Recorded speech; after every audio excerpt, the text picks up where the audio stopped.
Hi, and welcome to the latest edition of Make More Money Now with me and Patti Pokorchak. Patti, how are you? I'm doing great, Gerry. And you? I'm great. Now, listen, before I did just a little insider baseball for everybody, Patti was all worried that her slides weren't all gussied up and fancy and frilly and everything like that. And I reminded her, you aren't here to see slick Hollywood production. You're here to get information that can help you make more money now. And that's what you're going to get today. Patti, take it away. Thank you, Gerry. Yes. What we're really focusing on and what we've tried to deliver in the past shows is hard, actionable content. And this week you have homework. Yay. Sorry, that's the teacher in me coming out. I have to mark the homework. So don't send it in to me. So this week is all about, we're starting at the basics of how do you find new clients? And one thing, is having been a full-time sales professional, there's sales terminology, like finding new clients in sales terms is called prospecting. And you might have heard that term about it. You have to go and prospect and be like a miner and go find these new clients. And it shouldn't be that scary. And you might have heard another term called lead generation. And you're kind of going, what's the difference? And the difference is lead gen brings leads into your business. It's when the phone rings and somebody says, "Hey, Patti, tell me what you do. What can you do for me?" So that's a lead generation where you're doing one on many. It's really more marketing oriented, and really a lot has to do with business to consumer for low value products that will get the phone to ring. If you're in the business to business professional environment, you still have to do lead gen, which you might do by reaching out on LinkedIn and engaging and stuff. The phone doesn't ring that much. You might get an email. They say, "Hey, interested, let's chat." So you will get some leads, but that's where a lot of many entrepreneurs, or just about every entrepreneur, really sucks at, is the outbound lead generation prospecting. Finding new clients means you have to pick up the phone and call and dial for dollars, okay? And it's really one-on-one. It's very high touch, very targeted. Like I said before, the marketing F word, focus, like pick a target. I'm gonna help you step by step get through to figure out who your ideal market is. But when we talk about lead gen, and this is really where Gerry and I first started talking, is by coincidence, he happens to have a free course. Do you want to elaborate on that, Gerry? Sure. Well, Patti, I guess about a year or so ago, I started to realize there's a lot of business owners out there, entrepreneurs. They've never had any formal sales training. And that's a big problem when you think about all the time, money, and effort you put into getting people to contact you. You want to make sure that you've got a system for handling that lead when it comes in so you can move them through your selling process. So what I did was I created a free mini course. It runs for 7 days, and each one is a little 5-minute video, but it basically touches upon different elements in the selling process, and it gives you a little system you can use to start the sales call off on the right foot and move it through all the time, focusing on the prospect who's contacting you. So basically run 7 days, little videos, and it runs 7 days in a row, by the way. So at the end of today's show, I'll make sure the contact information is there for you to get it. Now, I'm in the process on my invisibleselling.com site, in the process of shifting things around a bit. And I've got somebody putting a new theme onto my site. So just when you go on invisibleselling.com, scroll all the way to the bottom, and you will see the sign up page for the free mini course. And once you sign up, you'll get the first one right away and you're off to the races. So that should help you. And that basically was designed really to help business owners just like you figure out a way to handle sales leads in a way that sees you ending up having a good chance at working with whoever called you. Yeah, that's great, Gerry. Fabulous course, highly recommended. because sales is a huge topic, and it's a lifelong learning. Like, you never stop learning, and you have to get started. It is a skill set. Okay. So, but basically, it's nice when the phone rings with a hot prospective client, because that's 50% of the battle. And Gerry's course, especially his invisible selling course, will take you from like 20% conversion, 1 in 5, to about 40, 50, 60, where you're actually converting like 3 or 4 out of 5 calls. And that's really the goal, because they're putting their hand up going, I've done my research. I think I'm interested. Tell me more.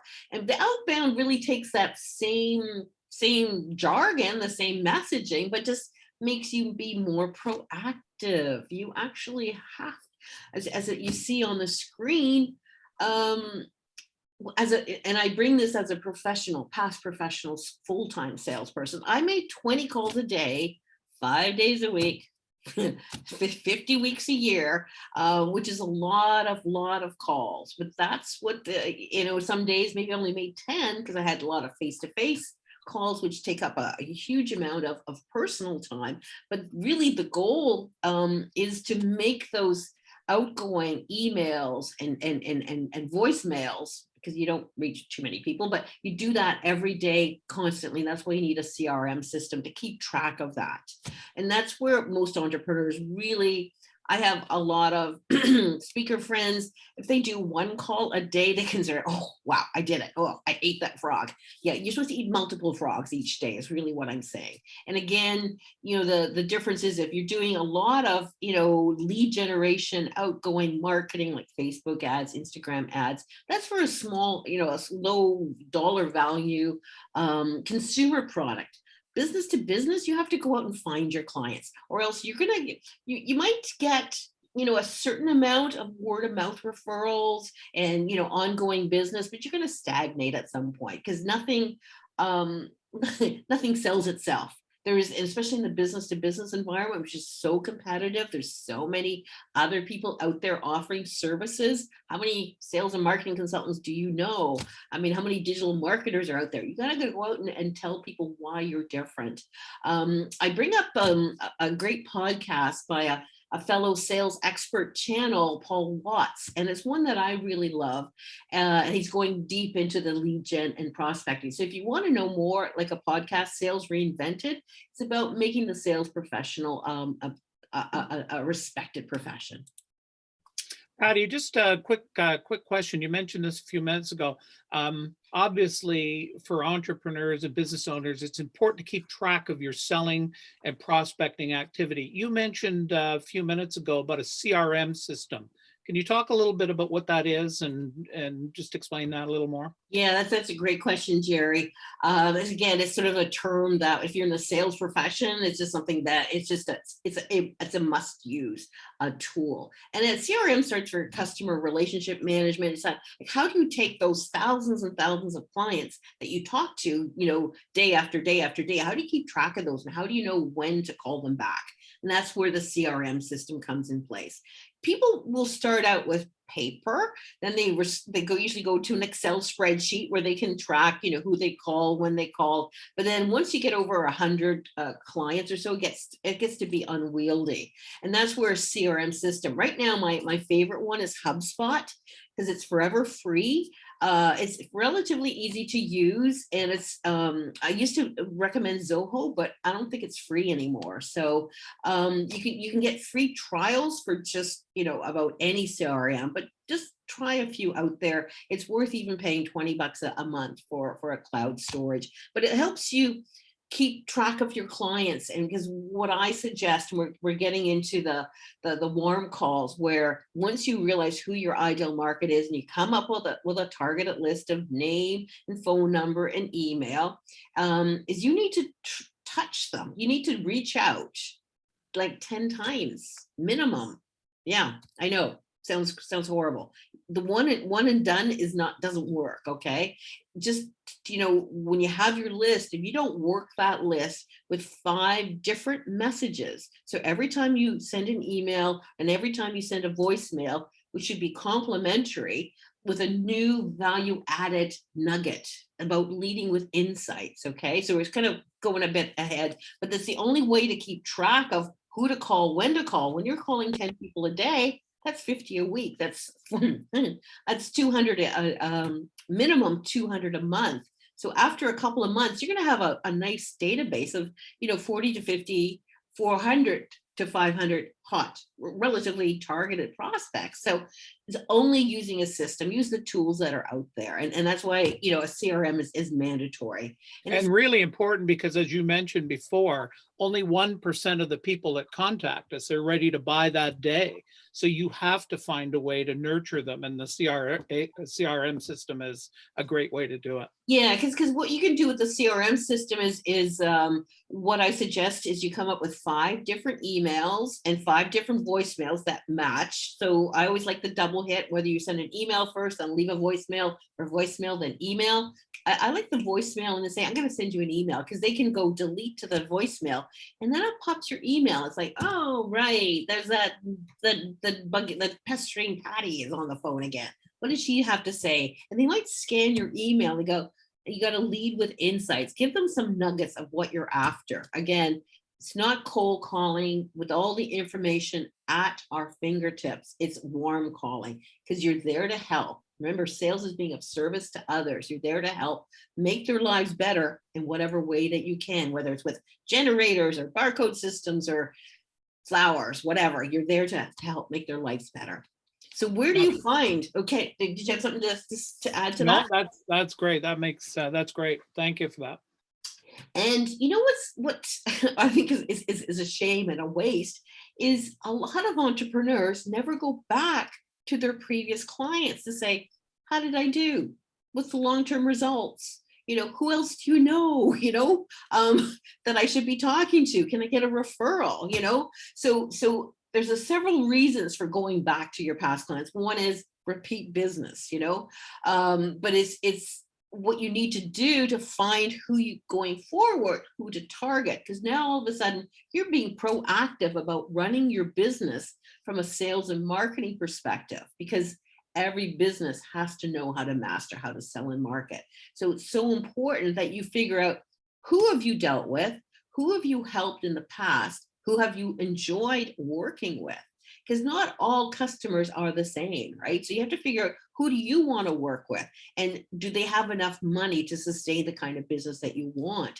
Because whatever, I always love looking at the person's job title, their industry, because I got the dominoes in there. Because once you figure out, hey, I like working with associations, I like adding to their non-dues revenue, I add this product to them, they serve their members, they make some money, I make some money. And then once you got that package put together, it's like dominoes, right? And it's just what I call the one call close. Is once you know your value statement, you go, and your references. Like, I work with this association, and this is what they did. They raised $5,000. Like, oh, got my attention. I worked this association and they made $10,000. Oh, got my attention. So that's your second call. Then by the third call, you're going, so I work with this association and their members said this, that they took their sales fear from 2 to a 10, that they're no longer afraid of sales. So you got some other statistic, some outcomes, and that's where you need to go back and do your research, but again, pick your clients, and again, marketing F word, don't pick 1,000 different, no shotgun. You want to laser focus, because you can only work on one target client or target group at a time. For you to become the trusted advisor and known authority within your market is pick one. So this week's association. Next week, maybe it's sales teams at tech companies, but pick one to focus on each week. And eventually you will see who picks up, who's got the money, who's got the fast decision-making authority, who do you want to work with? And it's not to say that you're going to miss any business. If somebody phones and says, hey, I work for a generator company and I need some, mental health wellness training for my welders, it's not that you're going to turn that business down because it's not in your focus. You'll take that. It's just that that's not where your main focus is on.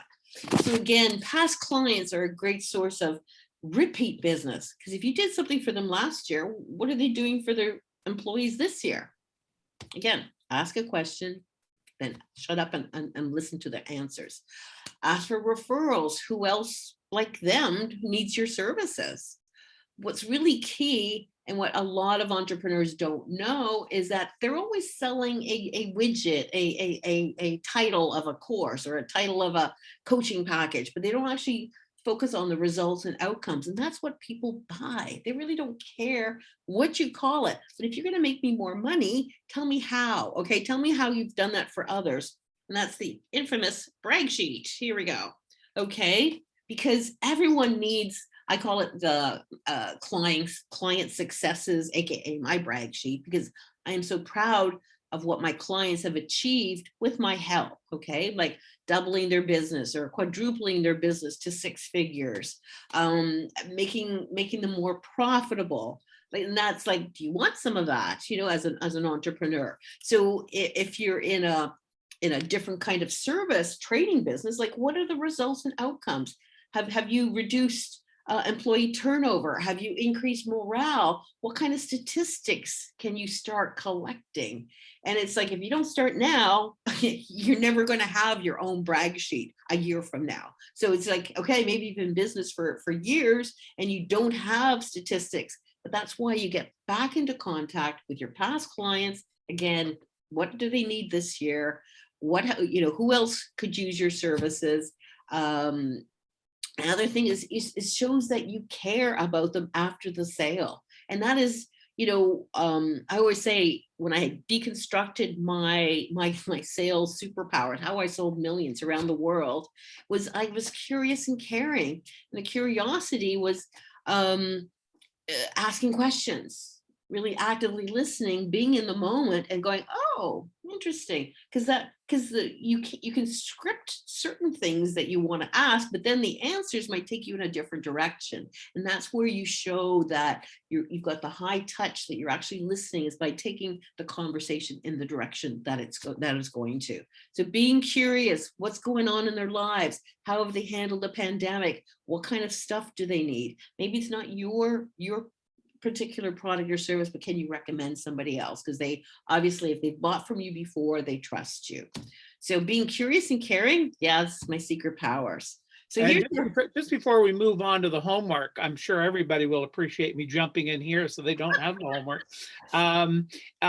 It's not, it often happens that you as the salesperson or the entrepreneur, there's nothing wrong with you going to past clients and taking them ideas that have worked elsewhere and going to them, being proactive. You don't have to wait for them to dream up something. That's your role, is to think of ways you can add value proactively. And I know there's the famous story, I don't know the particulars, except it was a banking executive or a food industry executive one day was at the bank at the drive-in window. And the story goes that he saw that and thought, boy, that would be a great way to sell food. And so the drive-in window now is commonplace. We see it everywhere, but it all came because somebody saw it being used somewhere else and kind of transformed it into another business model. Right. That's an excellent point, Gerry, because it's like what you've done for others, you could help this people in the similar industry as well. And then they will be grateful that you've done this before, had these results and outcomes. You could do it for them. And that's showing that, because again, a lot of services and training, for example, or wellness packages, they're kind of nice to haves, right? They're not, they're under the radar of urgent, put out these fires and, oh yeah, I have to worry about my employees' wellness and mental health. It's like, but if I brought them and said, hey, we're doing these, lunch and learns every week, we do this, mindfulness reduces the stress, blah, blah, blah, blah, blah. I can take this off your hands for, only, so much per month. And it's like, oh, good. You've done this before, do it again.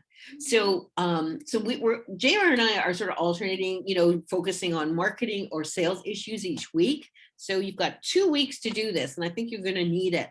So your homework is to go back and make a list of your past clients. And again, a spreadsheet will do for this. Plan to contact them, reach out with, an email saying, hey, it's time we had a catch up. A lot has been going on. Want to hear how you're coping in this pandemic. Email them, then set up a Zoom call, because again, it's nice to see faces. Don't go straight into business. Just go, so how are you doing? The caring part, how are you doing? And shut up and listen and go, how's the family? How's this? How's work? How are your employees?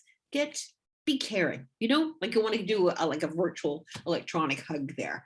Have a list of questions, but again, be open to going where the conversation's going, because you never know where it's going to go. Whether they're in the midst of a merger or layoffs or God knows what, closing down divisions, who knows, but just be there and be open and be there to be of service, right? This is the last thing. Be curious and stop selling. Don't sell. Don't go with the intention of selling, but go, hey, by the way, what are the outcomes? Long term, what do you remember of my services? What really was the impact? So I know stop selling sounds weird coming from a sales coach, but yeah, the more you stop selling and start caring, the more you will sell. Yeah, that's a great point. Just a word about that. How are you? Like, just if it was stated just like that, it might be kind of a tough thing for you to contemplate doing. But an easy lead in right now is after what we've been through for the past 14 months, you can easily lead in by saying something to the effect of, I've talked to a lot of my clients and learned how the past 14 months has impacted their business. How has it been for you? And that's kind of a natural way to kind of lead in to opening up. It's not a question that wouldn't be unexpected. That's right. And you can say, I'm phoning around and sharing some best practices of how others have been getting through besides the wine and chocolates. It's like there's healthier ways of caloric ways of doing this. Setting up groups. On Friday, for example, this week, I'm doing a lunch and learn for a group of women, and how to get over sales fear, because it's just like we need to connect more, and learning, you got lots of time to learn, so it's a good time. So again, I'll talk to you in 2 weeks, and we will just continue this conversation of, so you've talked to your past clients, now what? Okay, and so stay tuned, and we'll be getting you some new business pretty soon. Okay. Look forward to it. And next week, by the way, I'm going to be working on showing you how to create a basic, fundamental marketing system. Not one that you need 6 figures for to put into place, but one that you can create very simply and very quickly. And it'll teach you how to attract clients, nurture them, and close them. So we'll look forward to seeing you next week. Great. Wonderful. See you. Any Bye. questions, comments, just remember to subscribe below and send us your questions so we make sure we cover them in future shows. Bye. Bye.